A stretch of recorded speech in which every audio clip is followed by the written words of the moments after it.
ಶ್ರೀ ಗಣಪತಿ ಶಾರದಾ ಗುರುಭ್ಯೋ ನಮಃ. ವಿಶ್ವರೂಪಿಯೇ ಶ್ರೀ ಗುರುವೇ, ನರಹರಿಯಾಗಿ ಬಂದಿರುವೆ, ಕಲಿಯಲಿ ನಿಂದು ಕಲಕವದೂಡುತ್ತ ಗಣಗಾಪುರದೊಳು ನೆಲೆಸಿರುವೆ. ಹರಿಯವತಾರಿ ಬ್ರಹ್ಮ ಮಹೇಶ್ವರ ತ್ರಿಮೂರ್ತಿಯಾಗಿ ನಿಂದಿರುವೆ. ಭೀಮಾ ತಟಿಯಲ್ಲಿ ಸಂಗಮ ತೀರದಿ ಔದುಂಬರದಲ್ಲಿ ನೀನಿರುವೆ. ನರಸಿಂಹ ಸರಸ್ವತಿ ಯತಿವರ ಗುರುವರ ಸದ್ಗುರು ನೀನೇ ಆಗಿರುವೆ. ಅಷ್ಟರೂಪದಿ ಅಷ್ಟತೀರ್ಥಗಳ ದರ್ಶನವಾನಿ ತೋರಿರುವೆ. ಕಾಶಿಲಿಂಗವು ಪಾಪ ವಿನಾಶಿನಿ ಇಲ್ಲಿವೆ ಎಂದು ಹೇಳಿರುವೆ. ನಿರ್ಗುಣ ಪಾದುಕೆಯೊಳಗಡೆ ಇರುವೆ, ಭಕ್ತರು ಕೂಗಲು ಓಗೊಡುವೆ. ಶ್ರೋತೃಗಳಿಗೆ ಹಂಸಕವಿ ವಿರಚಿತ ಶ್ರೀ ದತ್ತ ಭಾಗವತದ 4ನೇ ಭಾಗ, ಉತ್ತರಕಾಂಡ, ದ್ವಿತೀಯ ಸ್ಕಂದ. ಶ್ರೀ ನರಸಿಂಹ ಸರಸ್ವತಿ ಅವತಾರದಲ್ಲಿ ಗುರುಗಳು ಬ್ರಾಹ್ಮಣನಿಗೆ ಗುರುವಿನ ಮಹತ್ವವನ್ನು ಹೇಳಿದ್ದು ಹಾಗೂ ಮಂದಮತಿ ಬ್ರಾಹ್ಮಣನನ್ನು ಜ್ಞಾನಿಯನ್ನಾಗಿ ಮಾಡಿದ್ದು ಎಂಬ 4ನೆಯ ಅಧ್ಯಾಯಕ್ಕೆ ಸ್ವಾಗತ. ಓಂ ದತ್ತಾಯ ನಮಃ. ಹಿಂದಿನ ಅಧ್ಯಾಯದಲ್ಲಿ ಹೇಳಿರುವಂತೆ ಗುರುಗಳು ವಾಸುರ ಬ್ರಹ್ಮೇಶ್ವರದಿಂದ ಆರೋಗ್ಯ ಭವಾನಿ ಕ್ಷೇತ್ರಕ್ಕೆ ಬಂದು ತಲುಪಿದರು. ಮುಂದೆ ಅಲ್ಲಿರುವಾಗ ಒಂದು ದಿನ ತಮ್ಮ ಶಿಷ್ಯರನ್ನು ಉದ್ದೇಶಿಸಿ, ಶಿಷ್ಯರೇ, ಇನ್ನೂ ಕೆಲವು ಕಾರಣಗಳಿಂದಾಗಿ ಹಲವಾರು ದಿನಗಳವರೆಗೆ ನಾವು ಇಲ್ಲಿ ಗುಪ್ತವಾಗಿ ಇರುವೆವು. ಆದ್ದರಿಂದ ನೀವೆಲ್ಲರೂ ಭರತಖಂಡದಲ್ಲಿರುವ ತೀರ್ಥಕ್ಷೇತ್ರಗಳ ಸಂಚಾರ ಆಚರಿಸತಕ್ಕವರಾಗಿರಿ. ನಂತರ ಮುಂದೆ ಬಹುಧಾನ್ಯ ಸಂವತ್ಸರಕ್ಕೆ ಶ್ರೀಶೈಲಕ್ಕೆ ಬಂದು ಬಿಡಿರಿ. ಅಲ್ಲಿ ನಿಮ್ಮ ಭೇಟಿಯಾಗುತ್ತದೆ ಎಂದು ಶಿಷ್ಯರಿಗೆ ಭರತಖಂಡದಲ್ಲಿರುವ ಎಲ್ಲ ತೀರ್ಥಕ್ಷೇತ್ರಗಳ ಮಹಾತ್ಮೆಯನ್ನು ಹೇಳಿದರು. ಅಲ್ಲದೆ ಅವುಗಳು ಆಚರಿಸತಕ್ಕ ಕ್ರಮಗಳನ್ನು ಬೋಧಿಸಿ ಸಮಸ್ತ ಶಿಷ್ಯಗಣಕ್ಕೆ ತೀರ್ಥಯಾತ್ರೆಗೆ ಹೋಗುವಂತೆ ಆಜ್ಞಾಪಿಸಿ ತಾನು ಸಿದ್ಧಮುನಿಯೊಂದಿಗೆ ವೈಜನಾಥದಲ್ಲಿ ಗುಪ್ತವಾಗಿ ಇರಹತ್ತಿದರು. ಶ್ರೀ ಗುರುಗಳು ಅಲ್ಲಿ ಇರುವಾಗ ಒಬ್ಬ ಬ್ರಾಹ್ಮಣನು ಅಲ್ಲಿಗೆ ಬಂದು ಗುರುಪಾದಗಳಿಗೆ ವಂದಿಸಿ, ಸ್ವಾಮಿ, ನಾನು ಬಹು ದಿವಸ ತಪಶ್ಚರ್ಯ ಮಾಡಿದರೂ ನನ್ನ ಮನವು ಸ್ಥಿರಗೊಳ್ಳಲೊಲ್ಲದು.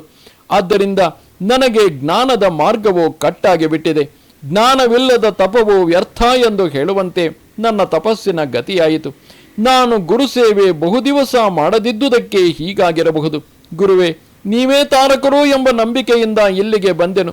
ನನಗೆ ಉಪದೇಶ ಮಾಡಬೇಕು ಎನ್ನಲು ಆ ಬ್ರಾಹ್ಮಣನ ಮಾತಿಗೆ ಗುರುಗಳು ನಕ್ಕು, ಎಲೋ, ನೀನು ಇದುವರೆಗೆ ಗುರುವಿಲ್ಲದೆ ಮುನಿಯು ಹೇಗಾದಿ ಎಂದು ಕೇಳಲು ಆ ಬ್ರಾಹ್ಮಣನು ಕಣ್ತುಂಬ ನೀರು ತಂದುಕೊಂಡು, ಗುರುರಾಯರೇ, ನನಗೆ ಒಬ್ಬ ಗುರುವು ದೊರಕಿದನು. ಅವನು ಯಾವಾಗಲೂ ಬಿರುನುಡಿಗಳಿಂದ ನನ್ನನ್ನು ಧಿಕ್ಕರಿಸುತ್ತಿದ್ದನು. ನಾನು ಮಾಡಬಾರದ ಕೆಲಸವನ್ನು ಮಾಡುವುದಕ್ಕೆ ಹೇಳುತ್ತಿದ್ದನು.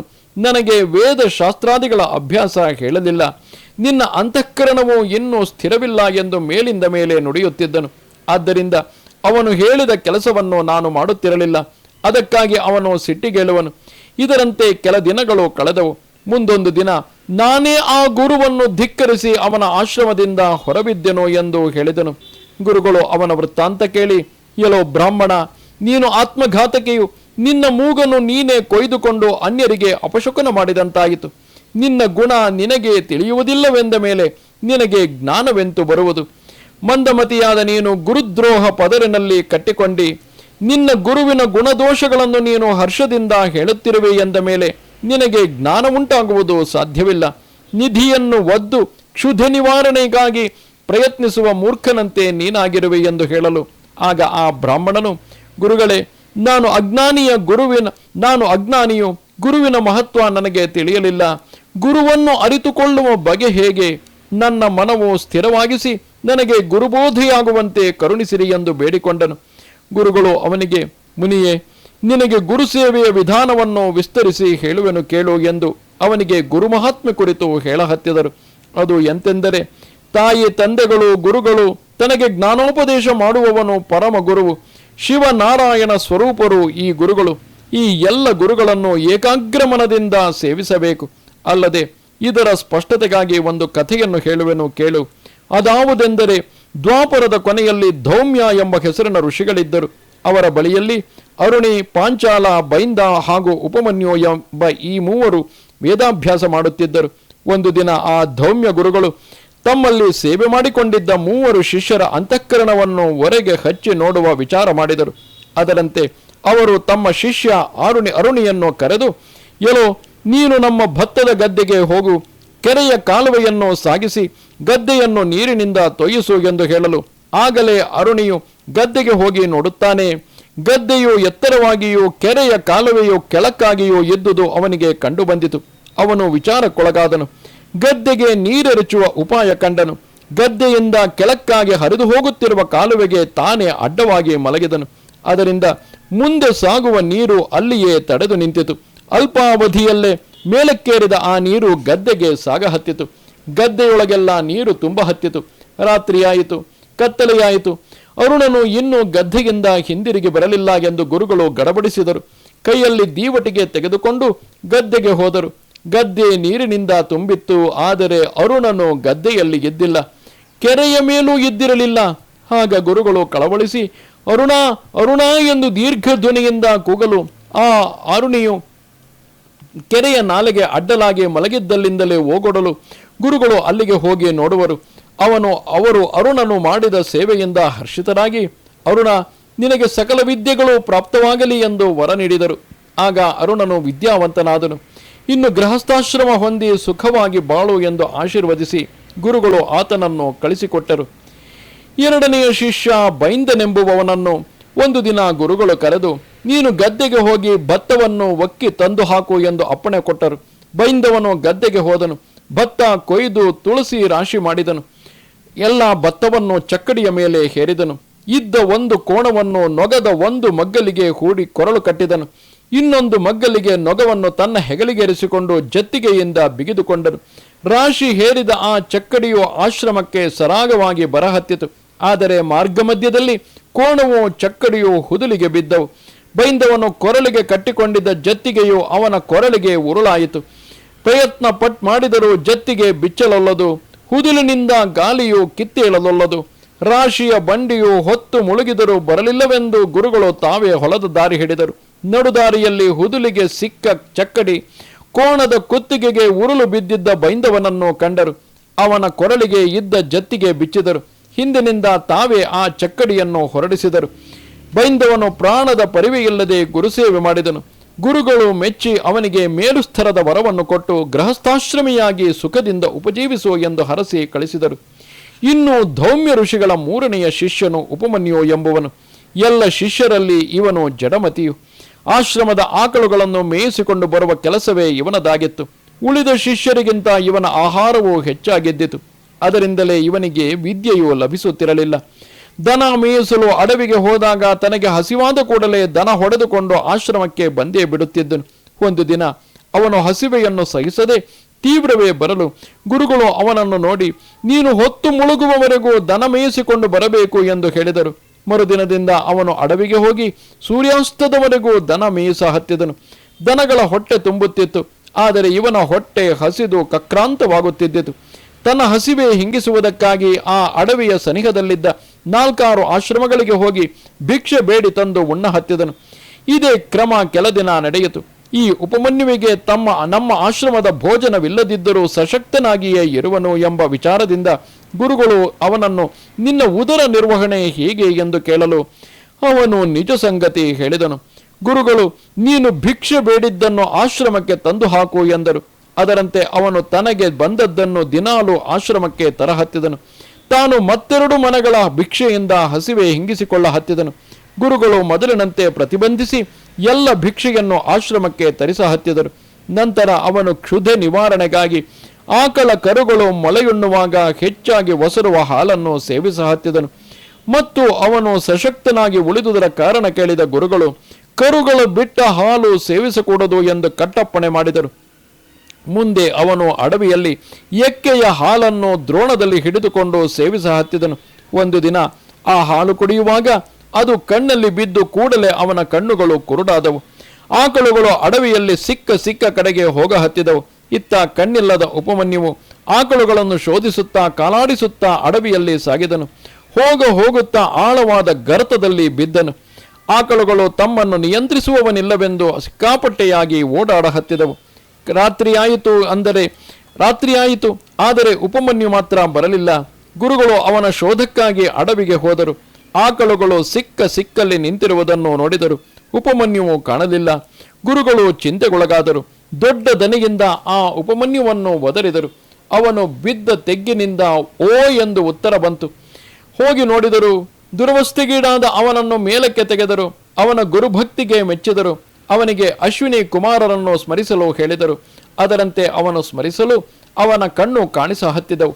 ಗುರುವಿಗೆ ನಮಸ್ಕರಿಸಿದನು. ದೌಮ್ಯ ಋಷಿಗಳು ಅವನಿಗೆ ಮೇಲ್ತರದ ಗೃಹಸ್ಥಾಶ್ರಮ ಕೈಗೊಳ್ಳು ಎಂದು ಹೇಳಿ ಬೀಳ್ಕೊಟ್ಟರು. ಆ ಉಪಮನ್ಯುವು ಮುಂದೆ ಕೀರ್ತಿವಂತನಾದನು. ಬಹುಜನ ಶಿಷ್ಯರು ಅವನಲ್ಲಿ ವೇದಾಭ್ಯಾಸ ಮಾಡಿದರು. ಅವರಲ್ಲಿ ಉತ್ತಂಕನೆಂಬ ಶಿಷ್ಯನು ಹೆಸರಾದವನು. ಅವನು ಗುರುದಕ್ಷಿಣೆಗಾಗಿ ಪಾತಾಳದ ಶೇಷನಿಂದ ಕುಂಡಲಗಳನ್ನು ತಂದನು. ಜನಮೇಜಯ ರಾಜನು ಸರ್ಪಯಜ್ಞ ನಡೆಸಿದಾಗ ಈ ಉತ್ತಂಕನೆ ಅಧ್ವರ್ಯವಾಗಿ ಸರ್ಪಗಳನ್ನು ಸ್ವಾಹಾಕಾರ ಮಾಡಿಸಿದನು.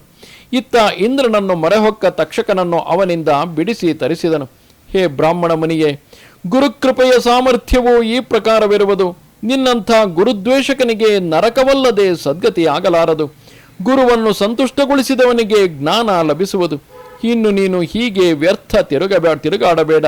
ನಿನ್ನ ಆ ಗುರುವಿನ ಬಳಿಗೆ ಹೋಗು, ಅವನೇ ನಿನ್ನನ್ನು ಉದ್ಧರಿಸುವನು ಎಂದು ಶ್ರೀಗುರುಗಳು ಆ ಬ್ರಾಹ್ಮಣನಿಗೆ ತಿಳಿ ಹೇಳಿದರು.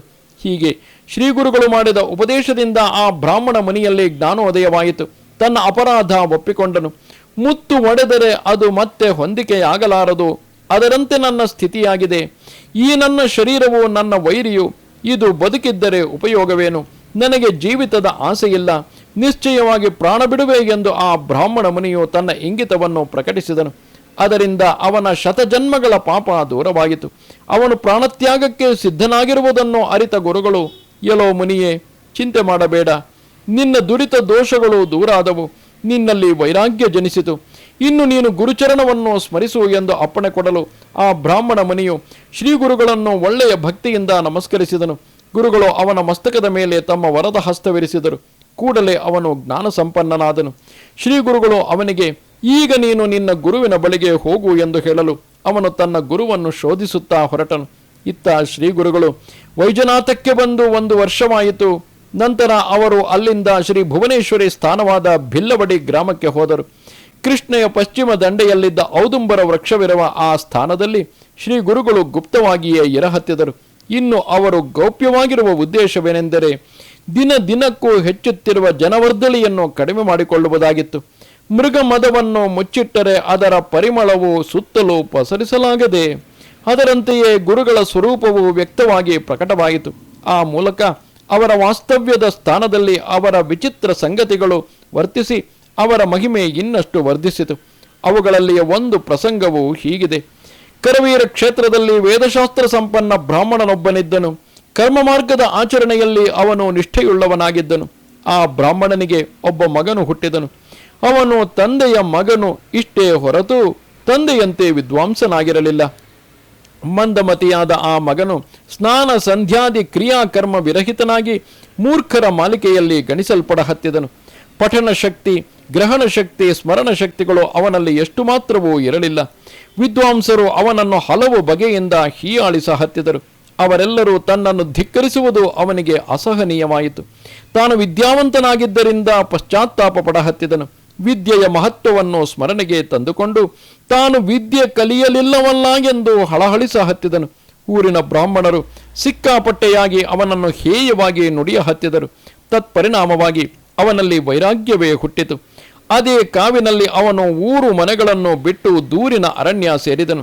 ತನ್ನ ಅದೃಷ್ಟವನ್ನು ಹಳೆದುಕೊಳ್ಳುತ್ತಾ ಹಸಿವೆ ನೀರಡಿಕೆಗಳನ್ನು ತೊರೆದು ಪ್ರಾಣ ಕೊಡುವ ನಿಶ್ಚಯ ಮಾಡಿಕೊಂಡನು. ಆದರೂ ಅವನು ಮತ್ತೆ ವಿಚಾರ ಮಾಡಿದನು. ಸಮೀಪದಲ್ಲಿಯ ಭುವನೇಶ್ವರಿ ದೇವಿಯನ್ನು ಕಂಡು ಆಕೆ ಎದುರು ನಿಂತು ಪ್ರಾರ್ಥಿಸಬೇಕಾದ ವಿಧಾದಿಗಳಿಂದ ತನ್ನ ಇಹಜನ್ಮ ಸಾರ್ಥಕ ಮಾಡಿಕೊಳ್ಳಬೇಕು. ಇವೆಲ್ಲವುಗಳನ್ನು ಮನಸ್ಸಿನಲ್ಲಿ ತಂದುಕೊಂಡು ನೆಟ್ಟಗೆ ಬಿಲ್ಲವಡಿಗೆ ಹೋದನು. ಭುವನೇಶ್ವರಿ ದೇವತೆಯ ದರ್ಶನ ತೆಗೆದುಕೊಂಡನು.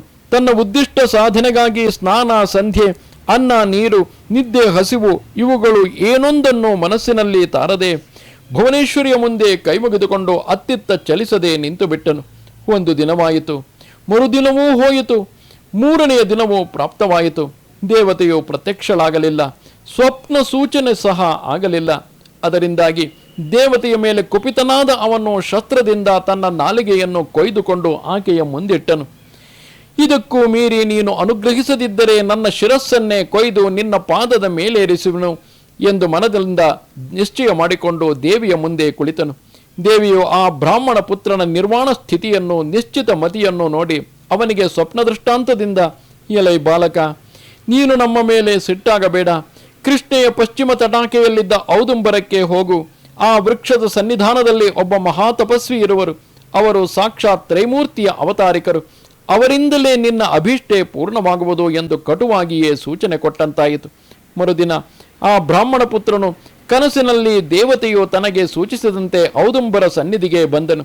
ಶ್ರೀ ಗುರುಗಳನ್ನು ಕಂಡನು. ಶಿರಬಾಗಿ ನಮಸ್ಕರಿಸಿದನು. ಮನಸ್ಸಿನಿಂದ ಗುರುಸ್ತೋತ್ರ ಮಾಡಿದನು. ಶ್ರೀ ಗುರುಗಳು ಆ ಬ್ರಾಹ್ಮಣ ಪುತ್ರನ ವೃತ್ತವನ್ನೆಲ್ಲ ತಾವೇ ಅರಿತುಕೊಂಡು ಸಂತುಷ್ಟರಾಗಿ ಅವನನ್ನು ತಮ್ಮ ಮುಂದೆ ಕರೆದರು. ಅಲ್ಲದೆ ತಮ್ಮ ವರದ ಹಸ್ತವನ್ನು ಅವನ ತಲೆಯ ಮೇಲಿಟ್ಟರು. ಕೂಡಲೇ ಅವನ ಛೇದಿತ ಜಿಹ್ವೆಯು ಮೊದಲಿನಂತೆ ಉತ್ಪನ್ನವಾಯಿತು. ಶ್ರೀ ಗುರುಚರಣದ ಸ್ಪರ್ಶವಾದ ಕೂಡಲೇ ಆ ಬ್ರಾಹ್ಮಣ ಪುತ್ರನಿಗೆ ನಾಲಿಗೆ ಚಿಗಿಯಿತಲ್ಲದೆ ಅವನು ಸಕಲ ವಿದ್ಯಾ ಪಾರಂಗತನಾದನು. ವೇದ ಶಾಸ್ತ್ರ ತರ್ಕ ಭಾಷ್ಯಗಳು ಅವನಿಗೆ ಮುಖೋದ್ಗತವಾದವು ಎನ್ನುವಲ್ಲಿಗೆ ಈ ಅಧ್ಯಾಯವು ಮುಕ್ತಾಯವಾಗುತ್ತದೆ. ಅವಧೂತ ಚಿಂತನ ಶ್ರೀ ಗುರುದೇವ ದತ್ತ. ನಮಸ್ತೆ ಶಾರದೆ ದೇವಿ ಕಾಶ್ಮೀರ ಪುರವಾಸಿನಿ. ತ್ವಾಮಹಂ ಪ್ರಾರ್ಥಯೇ ನಿತ್ಯಂ ವಿದ್ಯಾದಾನಂಚ ದೇಹಿಮೆ. ನಮಸ್ಕಾರ.